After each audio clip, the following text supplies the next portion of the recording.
that I think hovered over a lot of these interactions. You did use the word debase, in the piece, again, right up close to where that anecdote is.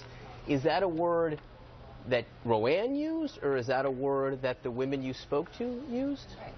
So we heard a variety. I mean, the description of Roanne was one of many voices that we included in the story, and we really value the fact that, and as you'll see, like, I think one of the things that readers noted with our story was that we kind of changed the format a little bit. We wanted to have this be an opportunity to hear these women in their own words as much as possible, and so that's why you had large chunks of excerpts from our interviews. And so, you know, we thought that that was a really powerful way to kind of capture the experiences of a variety of women inside and outside the workplace.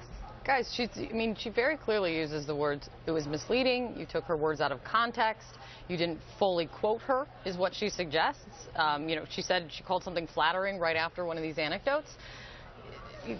Does that as a journalist, that's concerning.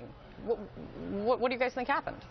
You know, when I interviewed Roanne, she was very clearly, she used the word taken aback at one point about that example. I think it's pretty clear from the fact that she went on to date him that she had a big experience with him. It was an encompassing one. It started off with her being asked to put on a bathing suit and taken out to the pool, and by the end she was traveling with him in Atlantic City in a helicopter, and we quoted her warmly and at length. And we pointed out that she went on to have a whirlwind romance with him.